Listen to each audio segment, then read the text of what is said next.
I'm not saying you got to be a punk about it, but this dude already whooped your ass when you had a gun on you.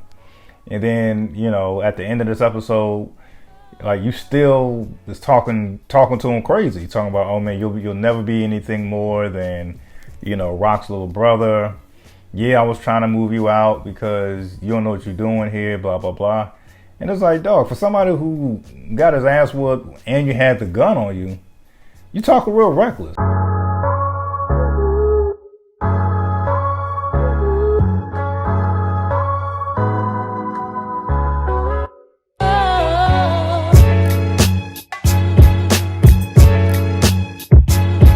Hey, what's going on, folks? Another episode of Just My Opinion. We are talking about Raising Kanan, episode 6.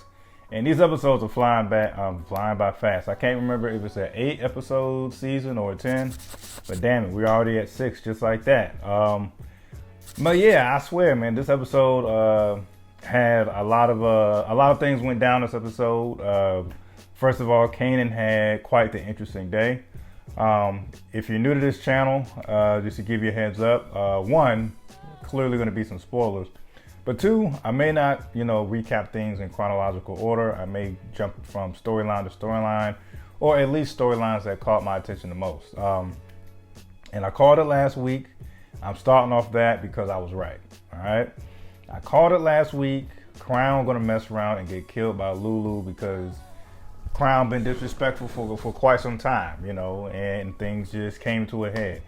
And I don't know about y'all. I'm not saying you got to be a punk about it, but this dude already whooped your ass when you had a gun on you. And then, at the end of this episode, like, you still is talking to him crazy, talking about, oh man, you'll never be anything more than, Rock's little brother. Yeah, I was trying to move you out because you don't know what you're doing here, blah, blah, blah. And it's like, dog, for somebody who got his ass whooped and you had the gun on you, you talking real reckless, and, you got, killed pretty easily. I mean, beat up pretty easily. And so I figured that was kind of just, the writing on the wall. I couldn't say when it was going to happen, but I just felt like I knew Crown was going to be killed by the hands of Lou. And on another note, speaking of Lou, I really feel like that so far this season has been kind of like a theme of, like, I guess, not second chances, but just kind of like bouncing back from stuff. Like, for example, earlier in the season, Kanan said he don't think he's built for this gang stuff. And then after the Catskills episode, he's like, you know what? I think I can get back in it. For quite some time, a lot of people have been kind of questioning, Lulu's loyalty to the family. And not only that, like, this episode is in particular, people was calling him out like he's sweet. Unique was like saying, oh man, you ain't got it like you used to. I think your trigger hand is off, whatever the case is. And then somewhere else along the episode, Rock was talking down to him, like, yeah, I was talking to I was talking to what's the guy's name? The art guy. I don't know why his name's forgetting me. I think you said something about Crown as well, but it was just like, yeah, like, I hear you doing bad at, our family business, and you're doing bad at this music business, man. It was like something off about you, man. Maybe I should just stop rocking with you altogether. Like, so the whole episode, people was kind of talking down about Lou as if he ain't got it anymore, as if he went sweet. So I felt like that final scene of this episode was kind of the build-up. Like, you know what? I'm going to show y'all what's sweet.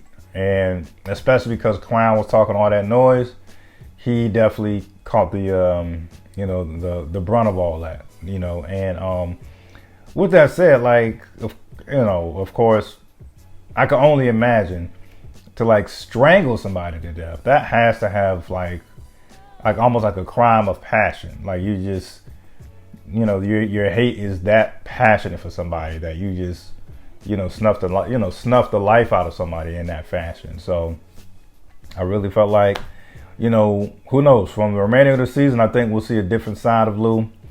I think Killer Lou is coming back, especially after so many people is kind of thinking he's soft all of a sudden because he's trying to do the music thing. And that's kind of tragic as well. I mean, he was trying to do something, get away from that whole street life and do something positive. but he was kind of getting clowned for it. So it was like, all right, I think I'm gonna show people who old Lou is back. Y'all want old Lou back? Old Lou is here. So I think we'll start to see some different, like quite the change of pace for Lou. Another thing I liked about this episode is Marvin. Marvin is definitely still one of my favorite characters. I felt like we definitely see the progress of him in the anger management classes. We definitely see him still being angry, but not as off the top. For example, he finally confronts Jukebox's mom when he finds out Jukebox's mother has moved back to New York. And it wasn't like this big scene. He went there and spoke his piece. And it was like, if you were gone for all those years, just stay gone. It wasn't anything over the top, and he was even receptive to the criticism from Rock. I mean, Rock, runs things anyway and when it comes to Lulu and Marvin. But, I just feel like there's like this more of accountability that he's really trying to make up for, especially since he laid hands on his daughter, and that also, I think, struck a chord with him as well in the right way when Rock was like, look, I raised that girl too. So putting your hands on Jukebox is kind of like you put your hands on me. Our dad never put his hands on me when we were growing up. And if you do it again, I'm going to kill you, stuff like that. So definitely a good look. But I think the main storyline that was really dope, well, not dope, but that just made the plot thickens, it's definitely this whole thing with, Rock's family and what was his name? I think his name was Marco Baselli, the leader of the Italian mobs of in New Jersey. And yeah, Rock and the family know they got played by Worrell and Neek, but she's rolling with the punches. But I do feel like she is going to get back some way, somehow. Rock is definitely can be quite the calculating person, as we see before. So I just feel like she's gonna play ball for right now. She's, content with making that agreement with the Italians so she can at least work in New Jersey. Of course, Worrell and Neek set her up for almost like a chess match. Like she almost, was left with no choice but to agree with the Italians under these terms. And Neek is putting the game back in the game, all that other type of stuff. So I'm definitely interested to see where that goes. And also, I think what's most important, Kanan. Kanan had quite the day. When he, first day of getting back on the job ever since the Catskills episode, he takes the brown paper bag, and en route to the spot to drop, en route to his drop-off spot, he gets robbed by some random dude named Freddie. Has to go borrow a gun from, what's her name? Kareem's mom. I believe her name is Paloma. And she looks very good, by the way.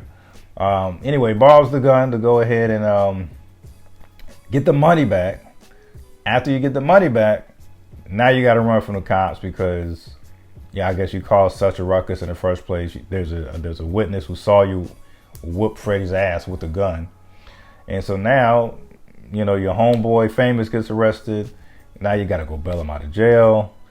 Or, and who do you know? Oh, yeah, my dad's a cop, And so definitely quite the interesting day for Kanan. But you know what? I definitely feel like we see a change of pace in Kanan's character as well. When it came to the whole money thing, he didn't necessarily run to his mom or run to anybody in his family about, hey, somebody stole the money. He was like, I can knock this out myself. I'm going to handle it myself.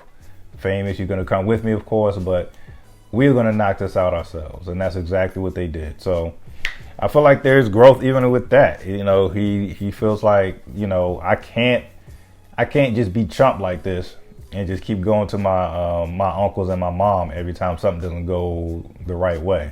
So I thought that was cool how he handled it. He just went to go ahead and just, redeem things himself. So that was pretty cool. And you know what? I guess it might be too early for a prediction, but I'm gonna predict it anyway. I think I see the writing on the wall as well, to where maybe around the season finale, I do think Jukebox and her mom will have a falling out, because we see all of a sudden Jukebox's image is changing now that she's trying to get to know her mom more often. Her image is changing because she's trying to get into the church. But there's always that strained relationship between lesbian and homosexuality when it comes to the church. Of course, Jukebox's mother is heavily into the church, and she's kind of grooming her to just dress like a young lady and not dress like a tomboy, things of that nature. I think at some point, Jukebox is going to have to get real with her mom and be like, hey, I like women. This is who I am. This is who I am. This is who I'm naturally attracted to. This is who I am. And I feel like that is going to cause a strain in this, reconnection between, mother and daughter. Hopefully I'm wrong, because I think that would be tragic. But granted, this is the 90s. Not as many people were as open-minded as we have today. And still, some people aren't that open-minded to accepting someone else's sexuality even today. So I feel like in the 90s, it was kind of worse. So with that said, I feel like that may be like a window of opportunity for Marvin to try to have some type of redeeming quality and let her know that he does accept her for who she is, and that Jukebox doesn't have to change her image. So yeah, man. And Ziza, just to rewind it a little bit, she's in it. She witnessed the whole thing, the murder, and so now she's in the mix. So I don't know where that's gonna go. That part, I wish there was no witnesses to witness Crown being killed, because it's almost like Lulu is kind of, how can I put it? You can't kill the singer because she's under that Cartier, Cartier Freeman. I'll put his name in the comments. I know I'm missing. I know I may be butchering some stuff, but it's like, yeah, you just can't up and kill a witness, especially your star singer. So it's almost like she kind of has the advantage of it. She saw you murder somebody, So Lou may have to bend backwards here and there, depending on what Cartier and Ziza wants. But yeah, man, I think this is getting more and more interesting, of course, as most seasons do, as things come to an end. I want to say it's 8 episodes instead of 10. I hope it's 10, because I enjoy the Raising Kanan franchise so much. But we'll see what's going on. Don't think I'm missing anything else. Yeah, I know Ziza tried to hit on Lulu, but I felt like that was just filler. Who knows? Oh yeah, before I forget, once again, Detective Shannon Burke, I feel like she's getting too close. I think she's going to get a little too close to finding out all these secrets from Detective Howard that he's been trying to lay low about, and that it's not going to end well for her. And also that crackhead who was in the beginning of a couple episodes ago, he was looking at Kanan and Detective Howard talk. He was looking at him real hard. I don't know what to make of that. It was that crackhead who came to get some drugs when Marvin had to, get rid of the dead body from the wall. So I don't know why he was looking, or where that's going to go, or what development is going to come from that. So we'll just have to sit and wait. But hey, man, I'm really enjoying this. 50